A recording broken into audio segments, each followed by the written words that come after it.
Hi guys, welcome back to Anadialogue, the dialogue on analog music reproduction. And in fact, we are going to talk about analog production today, but not only. Actually, this is going to be a very special video, a different type of video, which is going to make very happy my Italian fellows especially.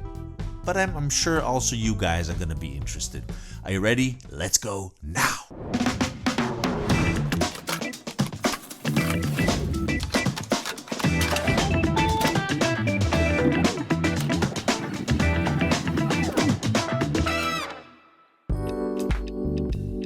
Okay, so everything started with a surprise. One of my best friends, Simone, brought me to Bologna, famous for the ragu, for tagliatelle, for pasta, Parmesan cheese, and lots of fantastic stuff in that region, but also for a very important recording and mastering studio facility, Phonoprint, which is extremely famous in Italy. One of the few ones that is not present in Milan or Rome, because that's where this type of productions takes place. This is in the middle, very close actually to Florence, just half an hour by train. So it was a great surprise, and I had a private tour for 2 hours. And I'm going to share with you a few passages, a few aspects to look around a professional, huge mastering facility where I could have asked anything I wanted. Unfortunately, I was caught by surprise. I wasn't prepared, so I just had my phone, so it's not going to be incredible quality. I didn't have my microphones, but we had Pietro Giolito, a very young technician who is doing also mastering and mixing, who very kindly answered all my annoying questions one after the other, and we have a few parts of these answers on video because I think they're very interesting besides the tour itself. So, are you ready? It's all in Italian, okay? So I am gonna tell you how to activate subtitles. You have to do 5 small little things here below in the YouTube video reader. First, you have to click on the subtitle icon, the CC, or that little icon with the little slashes and dots, okay? Click that, then click to the other icon nearby, the gear. Click the gear, go on subtitles and click that. At this point, you're gonna see auto translate. Click on auto translate and select which language you want to read the subtitles, okay? Because once again, it's gonna be in Italian, but if you activate these subtitles, you're gonna absolutely understand, I think 85%, maybe 90% of what's going on, because Pietro was talking very fast and my questions were just a few actually. But it's also an occasion so you can hear a little bit of Italian. Are you ready? Let's start.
Sì, la compressione così drammatica, lo capisco, ripeto, è per avere questo volume alto, è diventata anche un sound per il pop, è normale.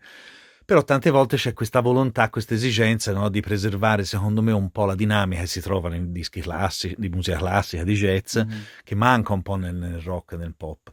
Non lo so, così il tuo punto di vista. Allora sì, secondo me quello che il mio modesto parere è il fatto che oggi purtroppo siamo obbligati a far uscire dei prodotti musicali che devono essere ascoltati anche in qualsiasi impianto, quindi per quello che quella è l'esigenza del mastering, perché una volta non si masterizzavano i brani perché si ascoltavano in condizioni perfette. Oggi con i 1000 device che abbiamo siamo obbligati a fare questo tipo di lavori proprio per permettere di poterla ascoltare anche in cucina mentre siamo in salotto. Esatto, certo. E questo è sbagliato, però purtroppo purtroppo siamo obbligati a lavorare così perché sennò non sentiresti nulla. A meno che non ti posizioni in un impianto, davanti a un impianto tarato, nel punto di focus delle casse, ma purtroppo siamo tutti abituati, io sono anche il primo, nel senso che molte volte a casa ascolto col telefono, quindi mi rendo conto Certo. che non è giusto, però purtroppo viviamo in questo mondo, quindi questo tipo di compressione, anche per esempio il clipping che avviene molto su tutte le forme d'onda, serve proprio per permettere di far uscire tutti i suoni anche da un impianto come può essere il telefono oppure da un impianto non hi-fi. Questo. Per iTunes com'è? Allora che per esempio, solo che il master per iTunes ha un suo programma particolare che deve essere approvato, quindi nel senso che stavo spiegando che oggi il mastering è proprio uno studio che fa l'ultimo controllo e esporta tutti i vari formati appunto per Spotify, per iTunes e controlla tutte queste cose, oppure il mastering per vinile che ha delle esigenze diverse rispetto a un mastering digitale. E quindi niente, molto su cui lavora il mastering è proprio lo sfornare tutti questi tipi di formati appunto diciamo, per le varie piattaforme su cui oggi siamo abituati ad ascoltare musica. E secondo te, ecco, quali differenze adottate quando fate il mastering per il vinile? Per esempio, per il Soprattutto. mastering di vinile bisogna guardare bene le frequenze di taglio sulle basse perché diciamo che essendo un supporto fisico che ha dei Certo. grandi limiti, quindi sicuramente il suo colore e la sua risposta di frequenze, bisogna appunto riadattare il master secondo quelle curve là.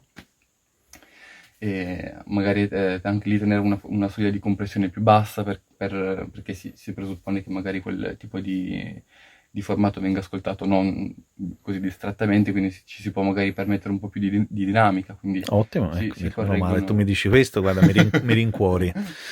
Quindi, niente, si fanno una serie di cose, niente, si ricontrollano tutte queste cose. Adesso poi in più nello studio di mastering che abbiamo noi, che non è che cioè, nel senso, uno studio di mastering può essere anche studio di mastering stereo, noi però abbiamo la fortuna di essere 5.1, adesso per esempio stiamo lavorando, come vi dicevo, per Vasco Rossi.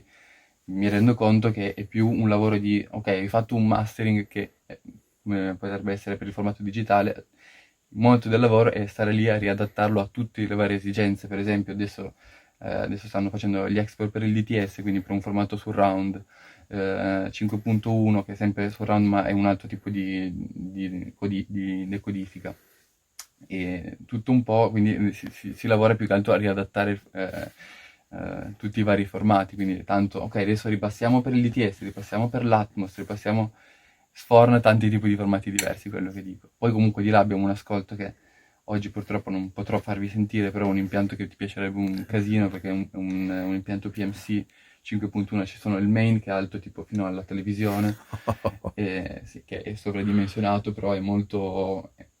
Cioè, quella stanza è stata creata prima, cioè è stata creata dagli ingegneri acustici, già sapendo il tipo di casse, quindi il posizionamento è stato creato prima con un disegno e poi è stato fatto tutto il disegno acustico. Bellissimo. Quindi Di solito al contrario, ma esatto, e che però è sbagliato perché se tu fai il contrario poi no, le certo. casse devono adattarsi all'ambiente, Sì, invece sì. è l'ambiente che si adatta alle casse, Esatto, quindi sì. poi non devi fare correzioni di nessun tipo e non devi mettere Q sul mastro oppure programmi per esempio anche qua per un periodo abbiamo utilizzato SonarWorks, che è un programma che, visto che qua non avevamo un ascolto perfettissimo, soprattutto anche sulle big, perché diciamo che qua lavori bene su questo impianto che l'abbiamo cambiato da pochissimo, ma sulle big c'erano un po' di basserie, un po' di problemi di fase, uno dei lavori che abbiamo fatto un po' di anni fa, a parte installare questo SonarWorks, che è un programma che ti registra la risposta e frequenza delle casse, il loro allineamento, la fase, e ti mette a posto non solo le Q, ma anche si sentiva tanto. Poi abbiamo fatto dei lavori anche di acustizzazione, abbiamo aggiunto questa trappola che viene fuori di, non so, di 40 centimetri saranno.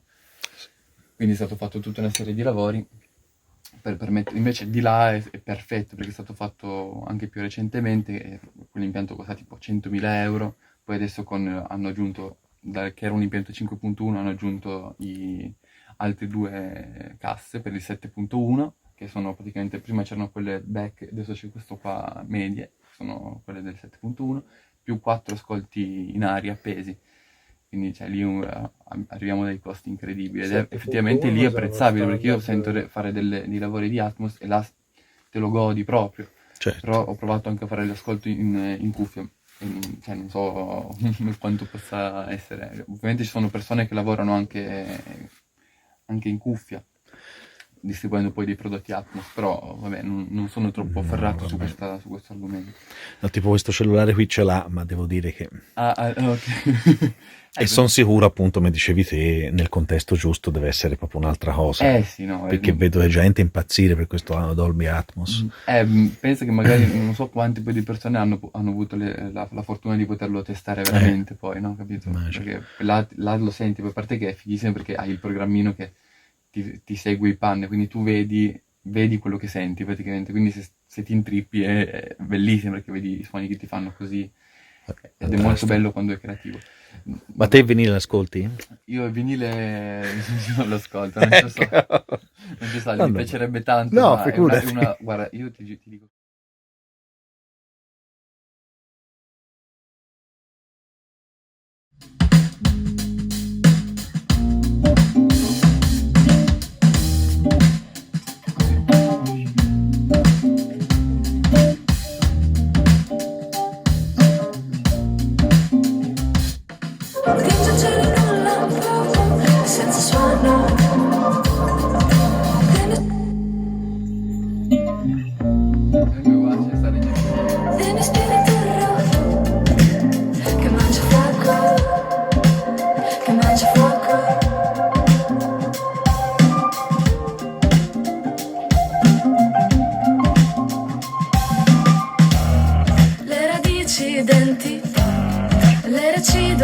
Ecco, quanto, se lo fate, convertite in analogico? Allora, per fare il summing del mix magari o altre cose, non lo so, dimmi un po' te. ok, dipende un pochino dagli studi. Ti dico quello di Studio A che è, secondo me, il più pro anche. Vabbè, che qua anche, però il routing del segnale che viene di là è linea microfonica, viene portata normalizzata direttamente nel banco, dove può essere processata, e tutto quello che fai di processing in quella fase puoi decidere se viene registrato o meno, però nella mia visione che se tu fai una roba mentre la registri e ti piace, non prendi delle decisioni troppo aggressive e decidi di registrarle, così ti acquisisci già quel suono in registrazione e poi non devi rimetterlo dopo, non devi riutilizzare quel compressore dopo, magari con un VST che lo emula, ma lo stai già registrando così. Certo. Quindi dal banco puoi decidere una catena, a parte che il banco di là c'ha già un equalizzatore e un compressore su ogni canale, ma poi puoi anche mandarlo in insert su tutta la catena, facendo delle catene, mandandolo per esempio in un exciter oppure in qualsiasi cosa, in un reverbero, anche se un reverbero non lo mandi in registrazione generalmente. Ma sempre in dominio digitale questo? Questo è tutto in analogico. Ah, ecco, tutto in analogico, ok. Sì, perché entra nel banco e è tutto in analogico, il banco è analogico e puoi processare, di là poi c'è una patch bay tipo questa, quindi ti diverti a ruotare il segnale dove vuoi, senza esagerare ovviamente perché rischi di fare qualche cagata che magari non puoi più tornare indietro perché tutto quello che stai facendo lo stai registrando. Certo. Quindi cerchi di dare un colore ma in un modo che non sia troppo invasivo sul segnale, a meno che non ne sei molto sicuro, e lì dipende un po' da che esperienza hai.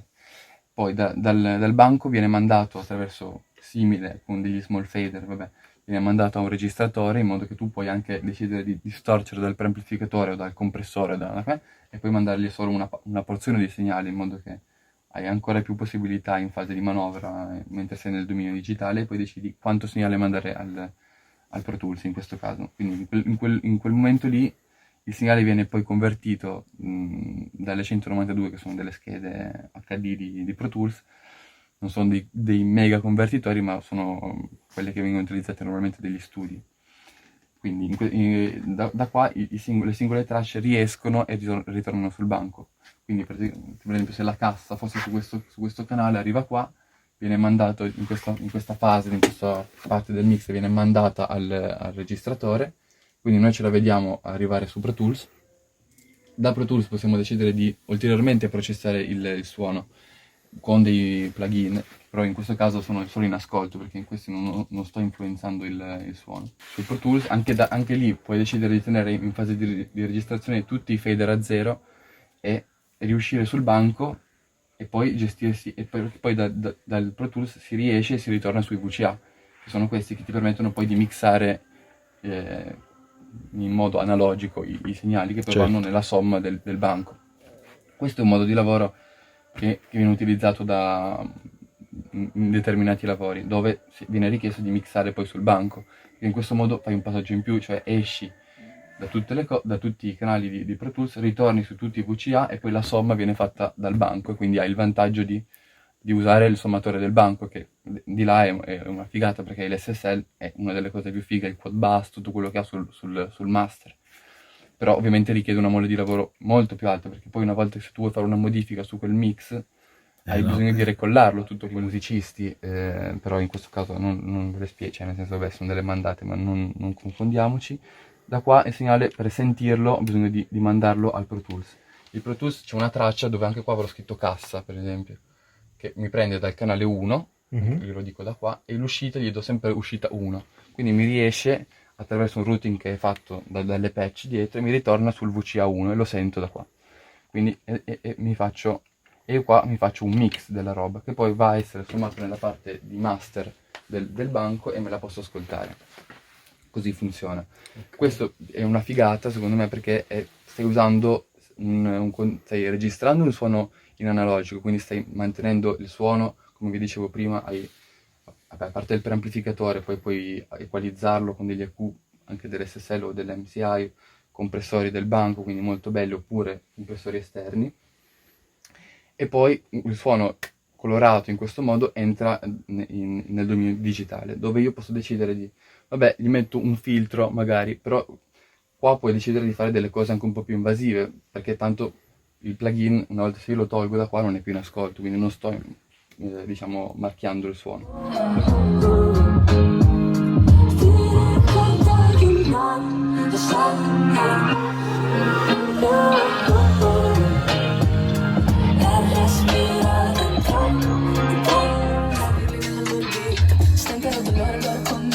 E lo scrivo, voglio lasciare indietro sui binari le strade di casa per perdersi altrove. Scrutano dentro sfere di cristallo per sapere cosa li aspetti là fuori. Ehi, e non avranno voce se cercano l'alibi di me.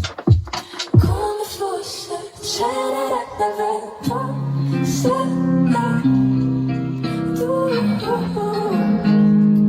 fai un po' di silenzio. La vecchia scuola entrava? No, una volta i musicisti erano più ferrati nel loro strumento, cioè adesso non voglio neanche dire una frase troppo generalista, nel senso che no, niente, oggi abbiamo una serie di tecnologie che ci permettono l'editing di tutti gli strumenti, la quantizzazione con un click.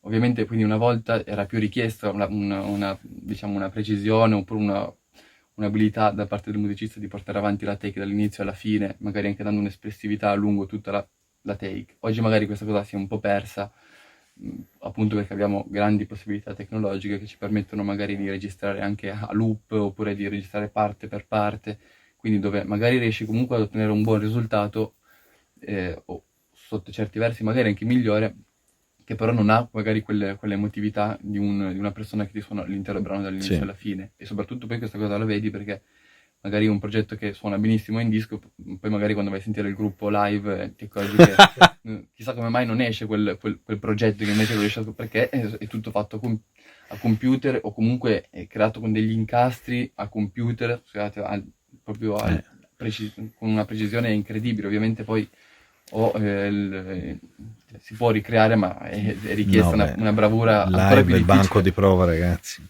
E così. E poi cambio un attimo un discorso Vai. e volevo dirvi invece, come avete chiesto prima della conversione digitale analogica, quando poi vado a registrare gli stem, cosa succede? Cerco di farvi capire. Mettiamo che siamo di là, abbiamo tutta la sessione che esce non su 1-2 come abbiamo qua, ma esce su 15-16, esce tutta sparsa sul mixer. Poi io devo registrarla, questa roba che sto sentendo, che però non ce l'ho qua perché esce sul banco e poi c'è un'uscita del banco. Quindi per registrare tutti gli stemmi devo farmi una traccia in più. Praticamente il segnale esce dal banco, va in un convertitore che non sono più le 192, che sono quelle schede che vi dicevo prima, che hanno tanti convertitori, che sono delle schede audio praticamente, ma noi abbiamo un Prism che è una DDA, che è un convertitore che costa tipo 10.000 euro, che sono 2 canali, quindi una cifra incredibile, che appunto è deputato alla conversione da analogico a digitale del segnale che esce dal banco, che è il più importante perché sta registrando la somma, non solo l'uscita del singolo canale, sta registrando la somma, oppure la somma che gli sto mettendo tipo lo stem di batteria, oppure l'intero mix, tutto quello che esce dal banco. Prende quel segnale in analogico, lo converte in digitale e lo manda all'interno del Pro Tools, non usando i convertitori delle schede, che sono un po' di scarsa qualità, ma invece usando un mega convertitore che me lo fa entrare qua. Io quindi vedo il segnale che mi entra dentro quella traccia di Pro Tools ed esce sempre in digitale e ripassa attraverso il DA. Quindi ripassa non attraverso un altro convertitore della scheda audio, ma attraverso sempre quel convertitore della Prism che vale tantissimo, che però in questo caso fa da digitale ad analogico e che mi ritorna su un external del banco e dove lo posso ascoltare. Quindi in quel caso ho la migliore conversione possibile. E io in più cosa posso fare in fase di passaggio degli stem? Posso switchare tra l'ascolto del banco, perché io normalmente ascolto direttamente l'uscita analogica che va nelle casse e non sto più sentendo conversioni da quando mi ritorna sul VCA. In questo modo invece ho la possibilità di sentire o il banco, se invece ho abilito l'external, ascolto quello che mi ritorna da lì e posso in tempo reale switchare e sentire che l'uscita del banco e il convertito siano perfettamente uguali. Poi un'altra cosa che puoi fare è magari provare a mettere in controfase quello che hai registrato con l'uscita del banco e vedere se si annullano. Vabbè, questa è una cosa in più, ma di base mentre ascolti fai sempre il check di passare a switchare dall'ascolto diretto nelle casse all'ascolto invece attraverso il convertitore e senti proprio che non cambia nulla. Se uno dei due segnali in controfase, lo fai incontrare con l'altro, si dovrebbe annullare. Esatto. E rimane casomai qualcosa. Infatti un'altra cosa che facciamo molte volte quando passiamo, dopo la giornata di passaggio degli stem che andiamo in mastering, Biancani si mette a mixare, lui di base utilizza il mix, poi se si accorge che c'è un problema, come vi dicevo, apre gli stem.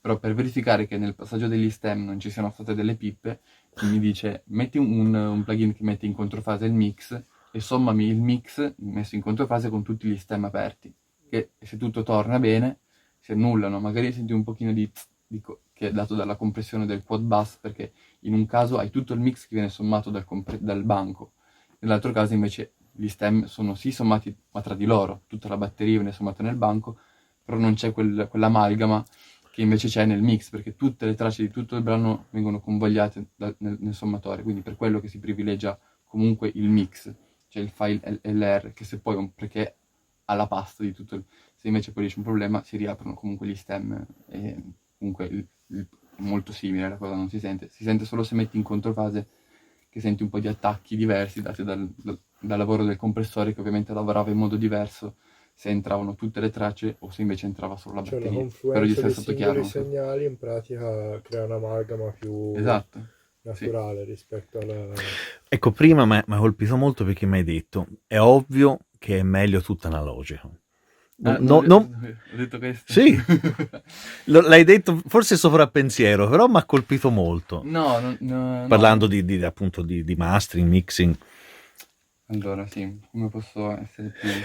No, allora, è ovvio, io non sono assolutamente a favore dell'analogico o del digitale, dico che il digitale ci toglie tante pippe, solo questo, quindi io sono, ovviamente tutti utilizzano, cioè tutti, non so, però oggi è molto utilizzato il digitale, ma perché ha... Pratico. Perché è pratico, esatto. Appunto, per me invece è molto figo il sistema che abbiamo qua e anche di là, ma come c'è in moltissimi studi, dove invece c'è analogico e digitale, dove ovviamente cerchi di usare l'analogico finché puoi. Ovviamente se devi preamplificare metti un bel preamplificatore, cerchi di utilizzare tutto quello che puoi, equalizzatori analogici, se ce li hai ovviamente, però anch'io a casa non li uso perché non li certo. ho, ci manca. Però è lì che dico, il digitale, allora è figo il digitale perché ti permette di farlo anche in casa. Se avessi un EQ analogico digitale, ovviamente userei quello analogico, però anche lì, se sto mixando una roba e magari sono col mio computer, lo metto comunque digitale, perché se avessi anche un EQ come quello, non è che me lo porto dietro sempre nello zaino e che poi riapro la sessione in treno e me lo collego un attimo, cioè nel senso, certo. Ovviamente non però è per dire che è pratico in quel modo lì. E secondo me in uno studio ibrido così riesci a captare il meglio di tutto. Il meglio dei due mondi, poi certo. appunto registri il segnale passando attraverso dei convertitori che, anzi poi quei convertitori lì non solo convertono in modo perfetto il segnale, ma anzi sono anche un po' colorati. Cioè, vabbè, poi lì come si chiama il modello? Può essere l'Ira, forse no? No. Cavolo, non te lo dico. So che della Prismo, sì, abbiamo poi anche un Apogee. Comunque per esempio l'Apogee è un pochino più colorato, mi hanno detto, è difficile sentirle queste cose, non voglio parlarvi di cose, mi dà fastidio quando le persone parlano di cose campate per aria, nel senso che magari è bello quando dici una cosa che se la senti veramente. Certo. Io sinceramente la differenza di colore tra quei due convertitori non la sento. Sono dei convertitori da 10.000 euro l'uno, magari uno è un po' più colorato, però sarà una piccolezza. La cosa importante è che converte il segnale e non cambi, e non lo cambi in peggio, però quei convertitori sono fatti per convertire in modo uguale, poi magari colorano un pochino sulle alte, però è difficile, ecco. Comunque ecco, è particolare questa cosa che comunque c'è, almeno le persone ad esempio con cui interagisco nel canale mio di YouTube, c'è proprio l'idea molto diffusa che comunque il digitale è perfetto, è migliore proprio perché non ha i problemi dell'analogico. Invece te mi stai dicendo che a livello di suono è preferibile. Forse parlano più come supporto, perché ovviamente se ascolti un file in digitale, certo, la riproduzione poi va bene, non è soggetto al tempo perché è sempre un file, quindi magari anche lì il CD è molto meglio ascoltare in digitale che su un CD, perché il CD ha una serie di errori di lettura, comunque il formato è anche un 4416, invece oggi se ti metti a ascoltare un 192 kHz, certo. Che poi anche lì la differenza non è, però sai che anche tra 10 anni non hai i problemi del supporto, diciamo, anche sul vinile è bello, non dico nulla, però anche lì magari se lo ascolti 50 volte, ogni volta che lo ascolti peggiora un pochino, o comunque col tempo comunque è un supporto che è destinato a peggiorare man mano che lo riproduci, e poi dipende dalla puntina, da una serie di cose che anche quando ascolti anche in digitale poi dipende anche lì ci sono delle cose che dipendono, le casse, certo. L'ambiente,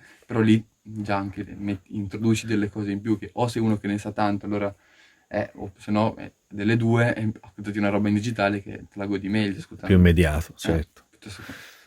No, ma a livello proprio di produzione insomma mi ha colpito molto la tua idea, o comunque quello che fate voi qua. Sì.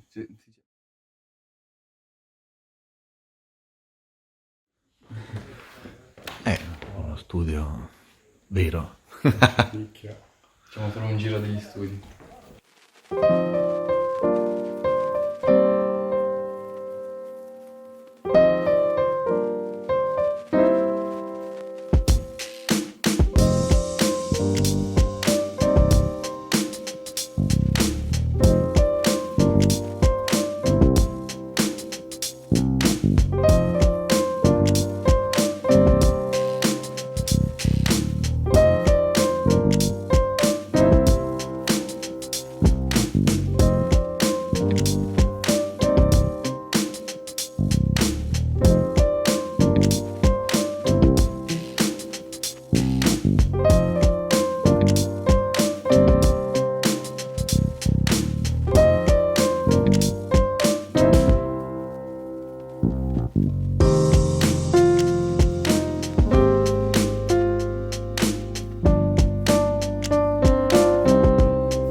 Okay, guys, so as you have seen, this is an incredible environment, a reference in Italy for recording and mixing and also mastering and also video mastering. They also do restoration of analog tape, and this has been going on since 1976. Famous artists like Lucio Dalla, I mean, he's very extremely famous in Italy, Vasco Rossi, but also Eros Ramazzotti, maybe you know him, and so many others went and still go there today. Incredible. I hope you had the time and the patience to read all that, because I know you guys are not used to read translations, subtitles. Please do. I think it was very interesting. Please leave your comments here below on all these aspects. I'm very interested. And what else can I say? Remember that music was born analog. Bye. Ciao belli. Grazie Simone. Grazie Pietro. Well guys, if you're enjoying my videos and you're enjoying my channel, please consider to subscribe by clicking the black and white logo here below. Also, don't forget to click the notification bell so you'll never miss an episode and you will become a true member of the analog community.